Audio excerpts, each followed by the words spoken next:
This is not a podcast for comfort. It's a podcast for clarity.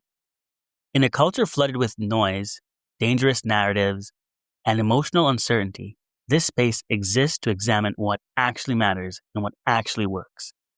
Here we question power itself, belief systems, and the assumptions most people inherit without inspection. Most people accept instead of dissect. This podcast is about correcting that. Welcome. Bienvenue. Welcome. Marhaban. Bienvenidos to the Magnificent Ones podcast. There is 365 days in a year. I've been alive for 12,045 days, 289,000 hours, and 17.5 million minutes. It's raining outside. It's storming, actually. It's very windy. And I come to the realization of something very true and close to my heart. I feel good. I feel strong. And I feel like me. Today's my birthday. Most people celebrate birthdays with cake, candles, maybe dinner somewhere, friends call, family messages, and by the end of the day, the moment passes quietly. But I've never treated birthdays that way. To me, birthday is not a celebration, it's an inspection. The moment I stop everything and ask a difficult question. What did I actually do with the last year of my life? Because time has a strange quality. It moves quietly. Days slide into weeks, weeks dissolve into months, and before you realize it, another year has passed. 365 days. And if you never stop long enough to examine them, then those days dissolve into a routine. Work, responsibilities, small distractions that feel harmless in the moment until eventually something uncomfortable happens. One morning you wake up and you realize years have passed without deliberate direction.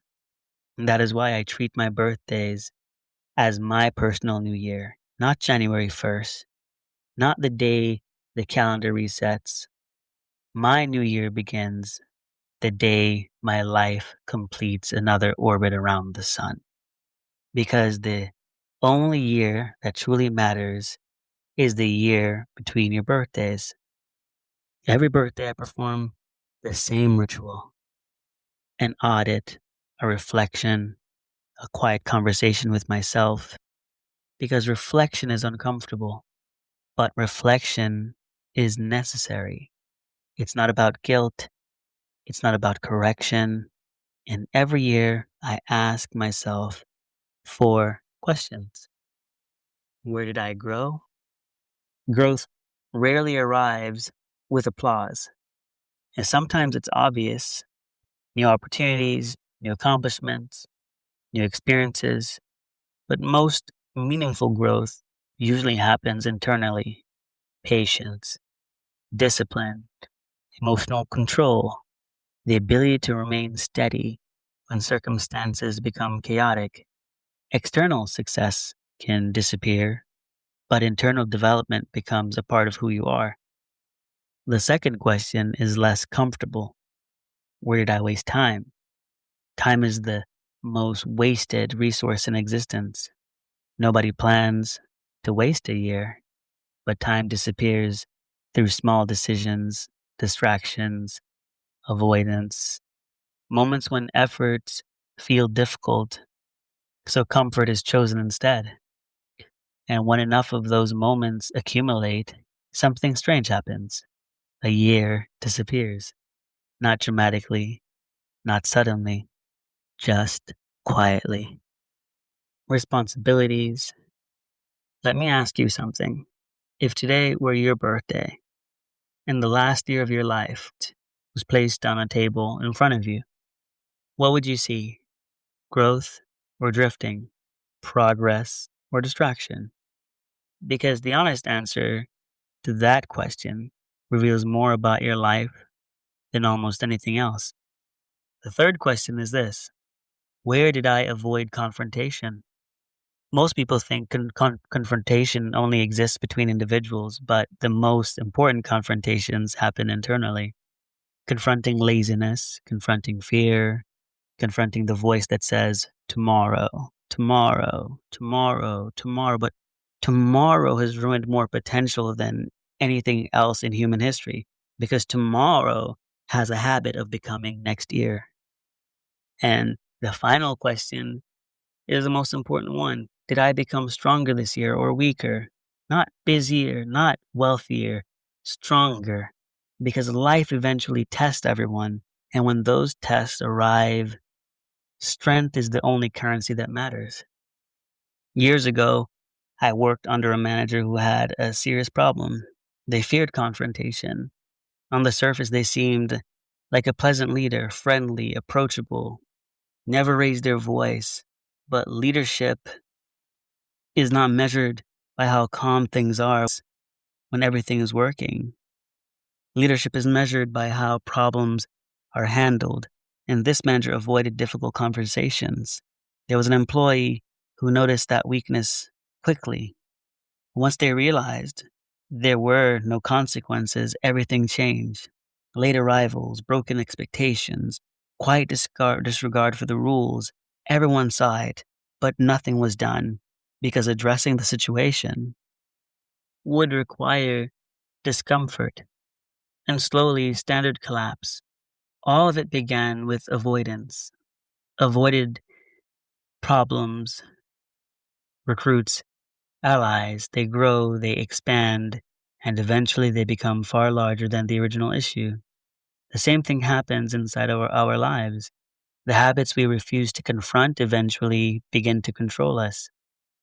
At some point in adulthood, something shifts. Responsibility becomes real, bills, family, children who depend on your decisions. Suddenly, your actions no longer affect only you. And that realization changes everything. Discipline stops being optional. Consistency becomes necessary. Responsibility creates pressure, but it also creates purpose. Responsibility forces growth. Birthdays bring another realization: time. When you are young, time feels endless. Years pass without consequences. But eventually, birthdays begin to feel different because every birthday represents something irreversible, a year of life that will never return. Money can be recovered, reputation can be rebuilt, but time moves only in one direction, and that's forward. So today is my birthday, my personal new year, and every new year requires a declaration. The next year of my life will be guided by a few principles: discipline over comfort, clarity over distraction, creation over passive consumption, responsibility over excuses, because responsibility is power. The moment you accept that your life is ultimately your responsibility, you stop waiting, you begin building. Before this episode ends, I want to leave you with one final thought.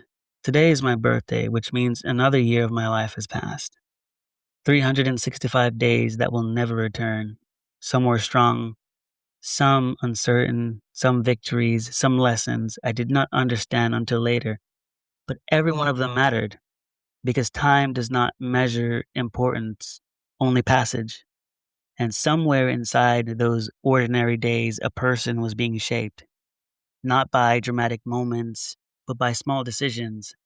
The days I chose discipline, the days I chose comfort, the days I confronted truth, and the days I avoided it, all of it became the year that now belongs to memory. Birthdays are strange. They're both an ending, but they're a beginning, a chapter's closing, and a blank page waiting for ink.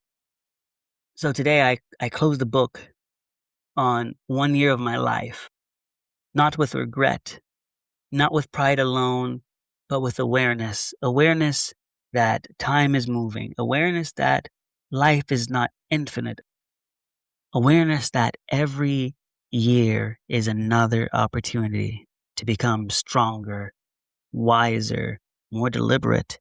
And if you are listening right now, wherever you are, driving, walking, sitting quietly with your thoughts, consider something. Imagine your next birthday arrives 1 year from today, and you sit quietly looking back at the year between them.